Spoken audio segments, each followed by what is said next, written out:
컨트롤타워 대 신현형, 이태원 국조 공방입니다. 먼저 보건복지부 장관 조규용 장관의 이야기 들어보시죠. DMAT 인력이 되려면 어떤 자격이 필요합니까? 교육 요건이 있습니다. 매년 12시간 이상의 네. 교육 훈련, 교육 과정 이수 또 60점 이상의 평가를 받아야 되죠. 신현영 의원이 교육 훈련 받았습니까? 수료증 있습니까? 명지병원에서는 DMAT 팀에서 근무한 자료는 찾을 수 없다고 답변을 왔습니다. 자격이 없는 거죠. 분명하게 대답하십시오. 네, 현재로는 그렇다고 판단이 됩니다. 위급 환자 우선 구성하고 판정하고 해야 되는데 그 행위를 방해했고 또 DMAT을 늦게 도착한 책임이 있는 거 아닙니까? 재난응급의료 비상 대응 매뉴얼에 맞지 않은 부적절한 행위라고 생각이 듭니다. 신현영 의원이 명지 DMAT에 전화를 해서 이대역 5번 출구로 오라 해서 출동하는 DMAT 차량을 우회시켰죠. 네, 그렇게 해서 늦게 도착한 거 아닙니까? 네 그렇습니다. 자, 어제 국조특위 현장에 있었던 전주 의원에게 이야기 들어보겠습니다. 조규용 보건복지부 장관의 이야기 우리가 좀 짧게 들었는데 네. 복지부 장관의 입장은 뭡니까? 그래서 신현영 의원의 닥터카 이용은 매우 부적절했다는 겁니까? 부적절했다고 얘기를 하고 있고요. 그리고 이제 이런 행위가 응급의료에 관한 법률 12조에 따른 규정을 위반해야 했는지 여부에 대해서는 이제 경찰이 수사하고 있기 때문에 경찰 수사를 지켜봐야 된다, 이제 그런 거였습니다. 뭐 어제 방금 이제 나온 것처럼 뭐 여러 보도가 있었습니다만 이 DMAT 그 자격증이 없거든요. 그런 그거는 이제 저희가 어제도 다시 한번 확인을 했고요. 근데 그리고 이제 뭐 중앙응급의료 상황실에 예. 본인이 직접 이제 전화를 해서 또 그 중앙의료 상황실장, 중앙응급의료실장이 또 명지부병원에 근무했던 분이라는 거예요. 그러니까 아마 이제 신현영 의원하고도 아는 사이 일 수도 있을 것 같은데 이 중앙응급 이제 의료실장한테 전화를 해서 그래서 이제 이 한라인 명지병원에도 DMAT가 출동을 하냐 이런 걸 물어봤다는 거예요. 그래서 이제 본인은 출동을 한다.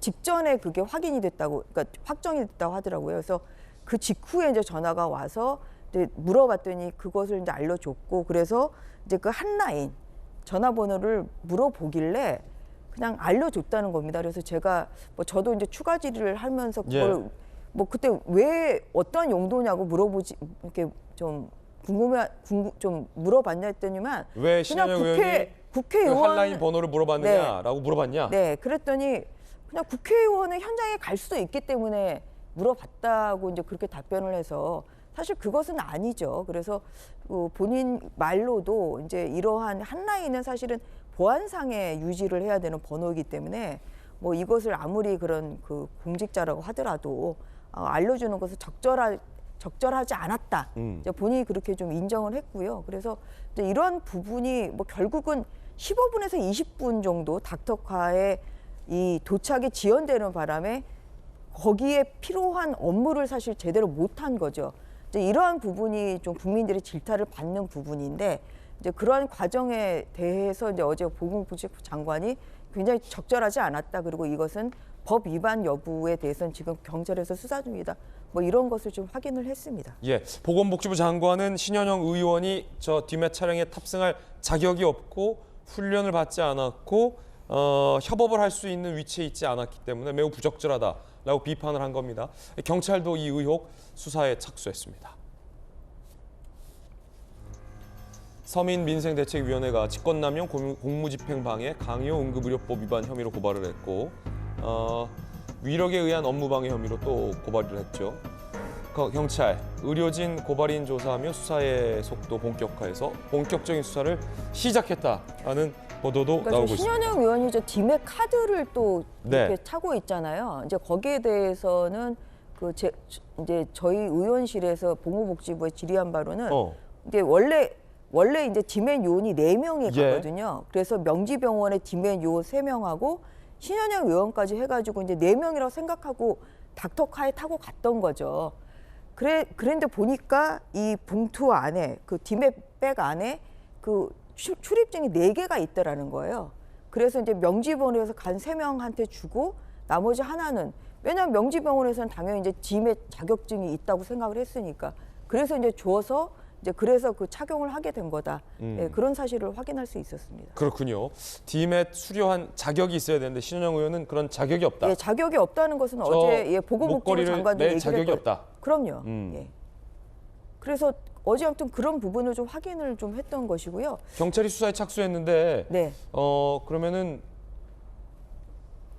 정혁진 변호사님 네네. 어떤 점을 경찰은 수사하리라 보십니까? 일단 고발된 게 직권남용하고 예. 그다음에 공무집행 방해나 업무 방해. 왜냐하면 이제 그 DMAT 팀이 그 명지병원이 공무원은 아니잖아요. 하지만은 이게 공무를 수탁받은 거라고 판단이 되면 공무집행 방해죄가 될 수도 있을 것 같고 그다음에 이제 무엇보다도 제일 그 문제가 되는 게 응급의료법 위반이거든요. 응급의료법은 어떻게 되어 있냐면은 누구든지 응급 환자를 구조이송 응급처치 같은 것들을 할 때 폭행 협박 그 위계 위력 그다음에 그 밖의 방법으로 방해를 했을 때에는 여기에 대해서 형사처벌하도록 되어 있으니까 그런데 형사적인 걸 떠나가지고 신현영 의원은 다른 사람이 아니고 의사잖아요. 의사는 어떤 사람입니까? 사람의 생명을 살리는 사람이잖아요. 하지만 그 신현영 의원의 그 행위는 다른 의료진의 그 활동을 그 방해하는 행위였던 것 같고 그렇기 때문에 우리나라가 갖추어왔던 권역 DMAT 시스템 자체가 무력화돼서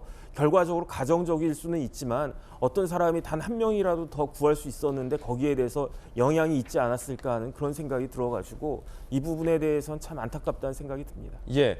자, 민주당의 박찬대 의원 등 민주당 지도부 일각에서는 닥터카 구급차도 아닌데 타도 된다. 아무 문제 없다라는 주장도 나오고 있는데 보건복지부 장관은 그 주장을 사실상 매우 비판을 한 겁니다. 자격이 없는 사람은 그 차를 탈 수가 없다. 라는 말로 정리를 하는 듯한 모양새인데요. 여전히 박찬대 의원은 타도 된다라고 생각하고 있는지 추가적인 의견이 나오면 좀 같이 전해드리겠습니다.